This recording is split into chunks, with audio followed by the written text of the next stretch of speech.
Welcome to Bible for Modern Minds podcast.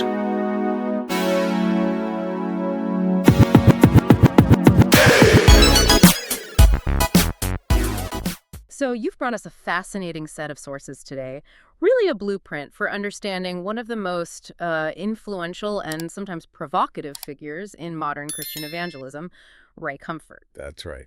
We're going to be deep diving into his personal testimony, his philosophy, and basically what built this global ministry from the ground up. Yeah, our mission here is to really get the origin story of this whole movement. We're tracking the journey of a man who describes himself in these, well, incredibly humble terms. A nobody from nowhere. Exactly. A nobody from nowhere with nothing but a love for God. And we're going to map out the specific emotional traumas, the absolute zeal of his conversion, and this 50-year dirty little secret that kind of unexpectedly gave him the philosophical fuel for his entire life's work. And it all starts in a place that seems, deceptively simple. Ray Comfort's from New Zealand, raised outside of faith. His mother was Jewish, his father Gentile. And his mother was actually cut off by her family for that marriage. Right. And he often says he was born there twice, which, that immediately sets the stage for a pretty dramatic transformation to come. It does.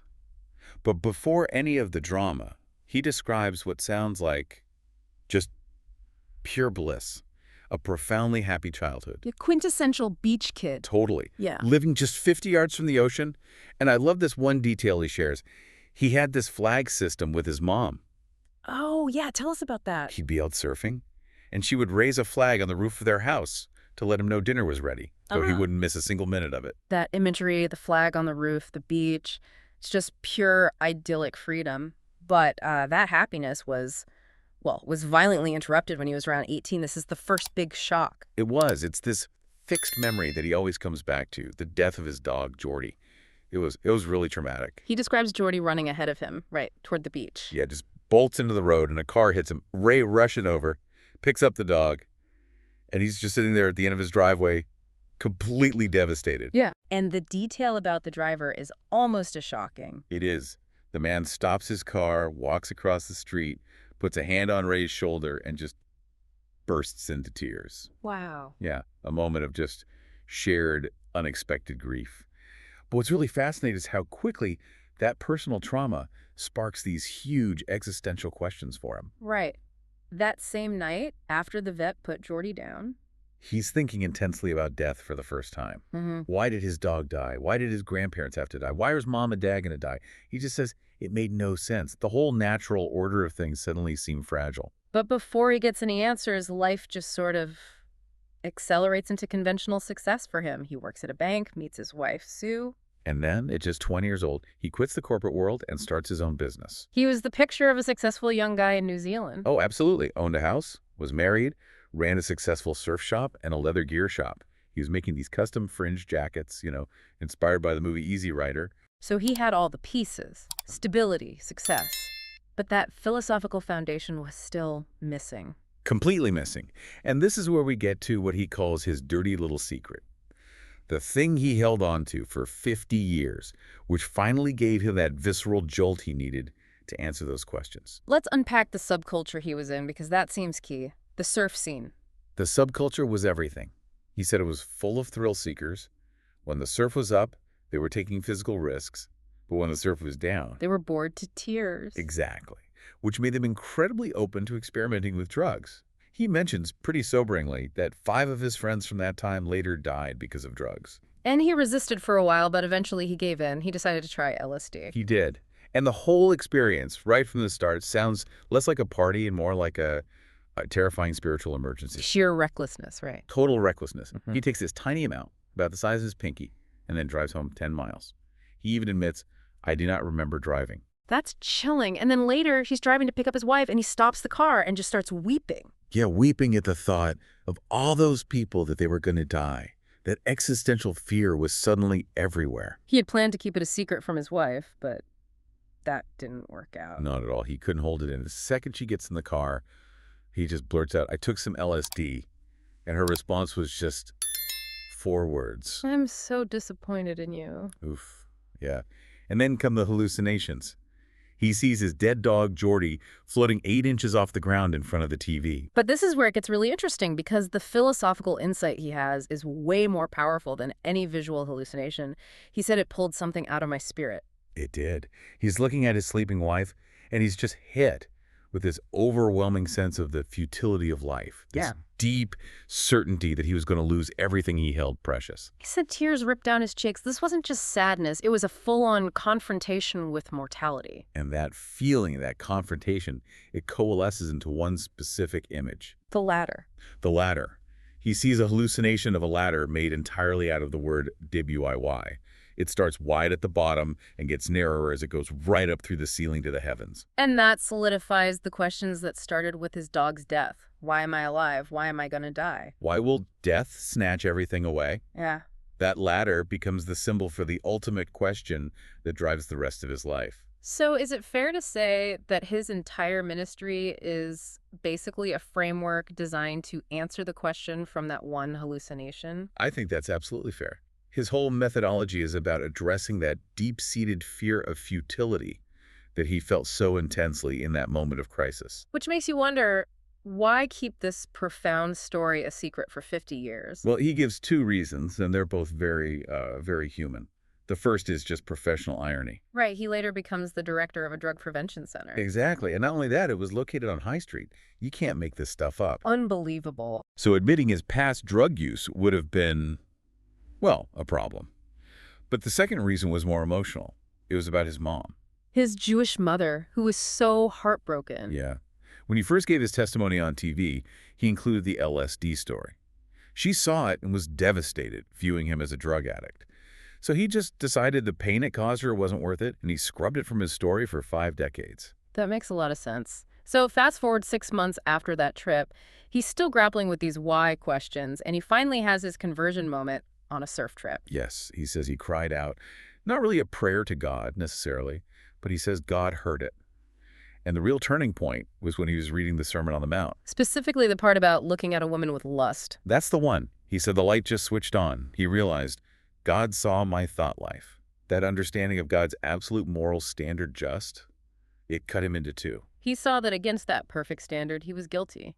And that's when he suddenly understood the need for the cross, for mercy. Precisely. And his response wasn't gradual at all. It was immediate. It was radical. And it was driven by what he calls an explosion of gratitude. He calls his faith a high-octane fuel. And says it still motivates him 50 years later. Yeah. He says he's just a normal biblical Christian, but one running on extremely high-grade zeal. And you see that fuel manifest immediately in his methods. He buys a printing press for tracts. Puts a scripture billboard in his front yard. And buys a massive 34-seater bus with 12-inch professional sign writing on it. And he was on a soapbox, preaching almost every single day for 12 years. Kind of laughs about it now, saying if anyone was considered a religious nut in New Zealand back then, it was probably him. I can imagine that level of zeal would be tough on his family. It was. His mother, father, siblings. They were all initially very standoffish. And the advice he gives now for people trying to reach their own families is really powerful. What does he say? 2 things. First, get your doctrine worked out. Really understand what you believe. But second, and this is key, realize that family is impressed more by good works than by words. So show them, don't just tell them. Exactly. Buy gifts when it's not a holiday. Do the dishes without being asked. Show love through action. He says that's how you keep the peace while living a radical life. That shifts the focus from arguing to serving. Okay, let's talk about the next unbelievable twist. How he becomes a high-profile drug expert based on one acid trip. It's truly an incredible pivot. He writes a bestseller called My Friends Are Dying in his mid-20s, and it gives him this huge national profile. And he's open about the fact that he only knew anything about drugs from that one single experience. He is. But he used the platform, running the Drug Prevention Center, to preach Christianity is the ultimate preventative measure. And he got so well known that a national TV program calls him for an interview about how drugs get smuggled into prison, something he knew nothing about. And he handles it like a pro. He quickly runs and finds 2 recovering addicts at his center, asks them how it's done. Learns about injecting oranges with LSD, putting it under postage stamps. And then he's on national television 20 minutes later, sharing those details like an expert. That media savvy gave him the platform to start teaching others how to share their faith, which becomes the core of his global ministry. Which brings us to his most famous teaching, hell's best kept secret. The core idea is that the law must come before the gospel. Precisely. His big observation was that the modern church was trying to give the cure to people who didn't even know they were sick. Yeah. If you skip the law, the cross is just a fire escape. It has no meaning. And this is where his X-ray analogy comes in, which is so powerful. It's the perfect teaching tool. Imagine a doctor. He has the cure, but the patient feels totally healthy. The doctor can't just give him the cure. He first has to show him the X-rays that reveal this terrible, potentially deadly condition inside. And the Ten Commandments are the spiritual X-rays. They're the X-rays. They reveal the internal brokenness, the lust, the anger, the lying, so that when the cure, the gospel, is finally offered, the person understands how desperately they need it. And he argues that this was the historical method used by guys like Spurgeon and Wesley, but it got lost because modern evangelists were afraid of offending people by talking about sin. Exactly. It's the forgotten step that actually creates the motivation for genuine gratitude and conversion. That teaching is what eventually brought him to Southern California. It sounds like that move was intensely directed. Intensely directed is an understatement. He lists 13 weird things that happened over 3 days that confirmed he was supposed to move to the U.S., including a friend just buying his house on the spot. Wow. Yeah. Even his mom, who was furious at first, later admitted that God told her they were moving. So after he settles in the U.S., his teaching gets noticed by some major figures, including the actor Kirk Cameron. And Cameron was the catalyst for the global expansion. He heard the teaching, saw its power, and insisted they combine ministries. He wanted that law and gospel approach to explode through the church. Which led to the TV program, The Way of the Master. Yep, now in its 9th season and broadcast in something like 190 countries, it's an unbelievable trajectory, all powered by that initial high-octane fuel. Let's talk about that motivation. You mentioned his primary drive is a deep empathy born from his own confrontation with death. Yes. He focuses on the billions who are tormented by the fear of death, pulling that line straight from the book of Hebrews. He says when he asks students if they think about death, they say all the time. For him, sharing the gospel is the ultimate act of empathy because it's the answer to that core question from the ladder of why.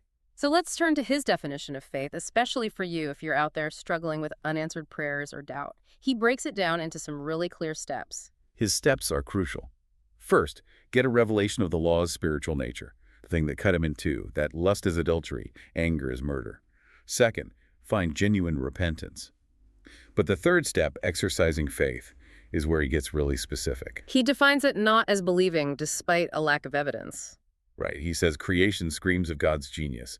For him, faith is exercising trust. So if faith is about intellectual trust, not emotional certainty, what does that mean for the emotional explosion of gratitude that fueled his own ministry? That's a great question. He grounds the emotional stability in that intellectual conviction. To him, faith is trusting God's integrity. A lack of faith is basically an insult, like calling your doctor or your spouse a liar. You trust a surgeon based on their credentials, even though they're fallible. Exactly. So we should trust God, whose promises are infallible. The joy and peace come from believing those guarantees, not from trying to manufacture a feeling. That shifts the whole burden off the believer's emotional state and onto God's reliability. And his greatest lesson after 50 years seems to circle right back to surrender. It does.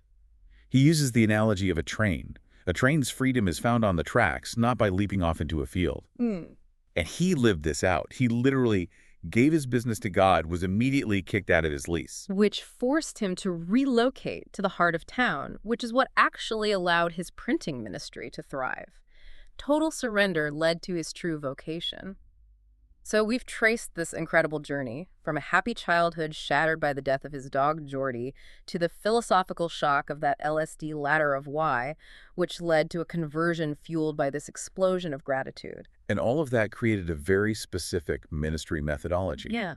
You have to show people the X-rays of the law before you can offer them the cure of the gospel. The key takeaway seems to be that the sheer volume and longevity of his work, the books, the YouTube channel, the TV show, it's all driven by that internal, high-octane fuel of gratitude. Gratitude for being saved from the grave and being given the answer to his ultimate question. And it all brings us back to that initial, really uncomfortable confrontation with the why. It does. The most radical changes in a person's life can often be traced back to the moment they are forced to confront that fundamental, terrifying question first posed during a crisis.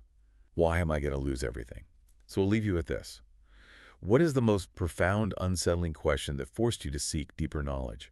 Something to mull over until our next deep dive.